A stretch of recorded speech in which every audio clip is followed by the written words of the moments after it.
watermelons are 97%. Only 3% difference. That proves watermelons evolved from clouds. And I discovered jellyfish are 98% water. And so are snow cones. That proves how they evolved. Then they tell the kids fossils prove evolution. This textbook says fossils provide evidence of evolution. This is a lie. No fossil counts as evidence for evolution. But the textbook here says evolution is a fact. The fossil record provides some of the strongest evidence that species evolved over time. There is no fossil record. You don't look back in the fossil record, you look at fossils. You put your interpretation on them, okay? They don't have a date with them in a card that says this one was, made 47 million years ago. There is no such thing as a fossil record. How do we fall for such a dumb idea? But the textbooks are always saying fossils can contribute to the understanding of evolution. Darwin said, if my theory be true, numberless intermediate fossils must have existed. Boy, there must be a bunch of them out there. I agree, Charlie, there ought to be a whole bunch. This book says, since Darwin, many links have been found. Well, they're dreaming. David Ropp, who has a huge fossil collection, American Museum of Natural History, I believe, or Field Museum in Chicago, I forget which one he works at, I think it's New York. He said, in the years after Darwin, his advocates hoped to find predictable progressions, missing links. In general, these have not been found. Yet the optimism has died hard and some pure fantasy has crept into textbooks. Fantasy in the textbooks? You got to be kidding. Oh no. Evolution is based on fantasy. We could spend hours talking about there are no missing links. There just aren't, folks. These quotes are all on our website about how evolution is not supported by fossils. If you find a fossil in the dirt, all you know is it died. You can't prove it had any kids. And you sure can't prove it had different kids. And why would you think a bone from the dirt can do something animals today can't do? Hey, they say we evolved from an ape-like ancestor. Okay, apes are still having babies. Let's do it again. I want to see it this time. We don't observe any evolution. Luther Sunderland wrote to major evolutionists all over and said, hey, where's the evidence for evolution? I want to see it. They all wrote back and said, we don't have it, somebody else has it. Colin Patterson has the access to the largest fossil collection in the world. British Museum, Natural History. Patterson wrote a book about evolution.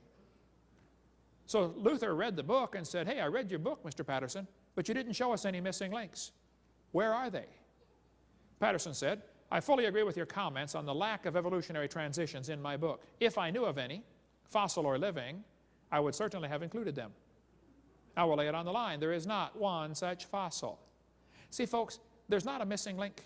The whole chain is missing. So they got a new theory now to explain why they're missing. Stephen Gould said the absence of fossil evidence is a nagging problem for evolution. He knows there's no evidence for evolution, so he's got a new theory. He kind of brought up Goldschmidt's old theory that said maybe the first bird hatched from a reptile egg. Do what? He says, yeah, maybe evolution happened so quickly that there's no evidence. Oh, well, that's good, We don't have any proof, so that proves it. Try that one in a court of law, see how far you get. They tell the kids to think critically. Boys and girls, the fossil record shows that an organism evolved through many small changes over time. That's a lie, by the way. Which theory best describes organisms' evolution? Gradualism or punctuated equilibria?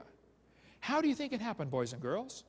Was it slow changes like Darwin said, or was it jumps like Stephen Gould said? In their mind, there's only two choices. Evolution happened slowly or evolution happened quickly. They do not seem to be capable of thinking outside the box. It didn't happen at all.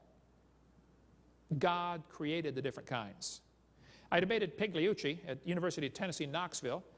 I debated him twice. I don't know if I do it again. I'd be glad to, by the way, Doc. If you get ready, get brave enough, let me know. I said, Dr. Pigliucci, you have studied and taught courses on the evolution of plants for 10 years. You received and spent $650,000 in grant money to study the evolution for plants. What is the best evidence you know of for evolution? I asked him that in the debate. He said, the evolution of whales. Just exactly what kind of plant is a whale anyway?